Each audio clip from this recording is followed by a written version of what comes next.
Billy, I know it's always great talking to you. I know it's not easy. I know you're even watching me and Mad Dog go at it this afternoon. What is it like to be on the ballot? You're one of those select few that you're being assessed and reassessed. You're climbing now. You're over 50% last year. You're tracking at 73%. But what is it like going through this process year in, year out?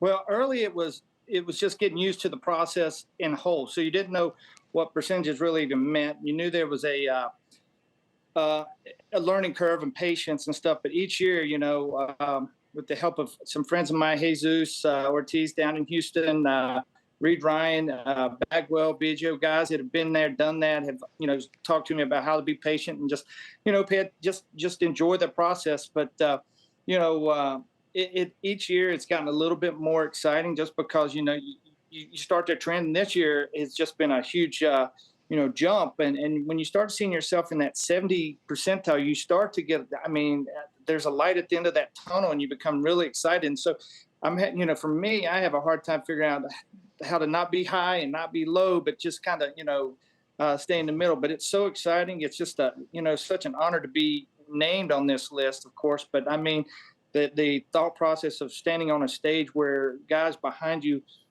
like Nolan Ryan and, just the Ozzie Smiths and Ricky Hendersons, the guys that you grew up watching and the people that really meant a lot to you. If you have that chance, I'll be honest with you, it's very exciting. That's nice to hear you talk about it that way. And again, you have a lot to be proud of. Again, I think people have picked up on your career now and they're doing a reassessment, and you've climbed from 10% up again to 50% now, where you're getting within striking distance. I want to let people know you're like in baseball now. Who are you coach? You're a high school coach now, prep school coach. Who are you coaching? Yeah, I'm a high school coach. I coach boys and girls. I have one girl, Naomi Ryan, who's going to be the most dominating left-handed girl in all of baseball history for long. But she, and then I have a high school team. I love coaching. I think that's really one of the joys of my life, being able to coach young men and women who love them and teach them the right way of doing it without shortcuts. And I've enjoyed every bit of this.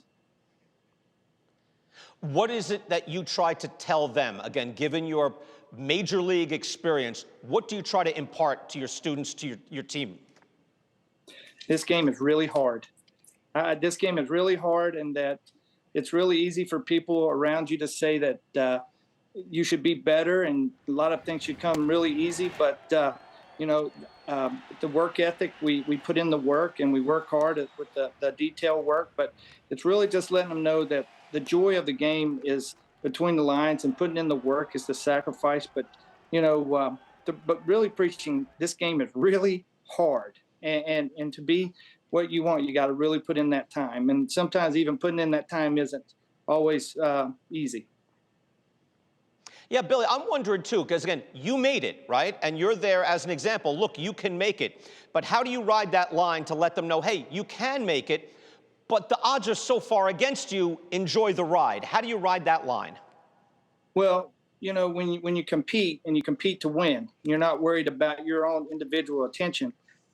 Those things work out. When you're all about individual and worrying about yourself, you cannot be a winner. You can't have a team full of them. And I learned that by being on some great Astro teams, Mets teams, being in the Boston, being in Atlanta. These players were about winning before they were worried about their stats. And good players will always have their stats because their focus is about winning. So they put in the work, they do the little things that make themselves successful. And so when I talk to these kids, and they look at me, and most of these kids tower over me anyway, it's really just a thought process of that.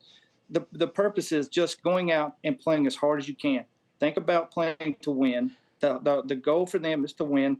We'll work habits, we'll work all that stuff when we practice, but enjoy the game within itself of the sacrifices of going out and just playing. And so many want to make so much up about their size or their exit velo or spin rate and stuff like that, that these young women aren't ready for right now when you're in the 8th grade and you're a late bloomer and stuff. So I really try to be, I'm on the player side for the most part, just kind of patting them and a stiff kick in the butt once in a while. But it's really about just being mentoring and teaching the game for the love of it and not for the always the rewards that they're looking for.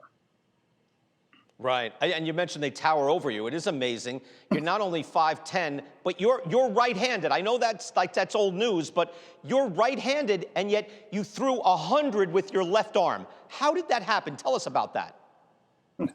Well, I tell you, you know what? The more I tell this story, the more I really believe that God definitely blessed me with that, with breaking my arm twice. But I loved football, and I always found a way to play football. And so if we didn't have a football, we had a hat. And so throwing a hat around and stuff. I'm playing in the front yard with my grandmother. A friend of mine, Chip, falls on me, breaks my elbow. A couple months later, I'm running around on the monkey bars, and fall off of monkey bars and break my elbow or shoulder. And next thing being resilient and wanting to play, I'm out there getting after it left-handed and never really even knew the difference. And so it's just been one of those blessings that you don't realize is a blessing until you get to this point. People are like, wow, can you imagine what it'd been right-handed? If I was right-handed, I would not be sitting here today. Right. It is. No, it has to be a blessing. Even to see when you pitched, like, how is this possible from this guy this size? It was amazing. And Billy, look, I know it's tough being on the ballot, but you've really made a climb from 10% up to 50%. You're making a big jump this year, and we hope to see you in Cooperstown at some point. Billy, thank you so much.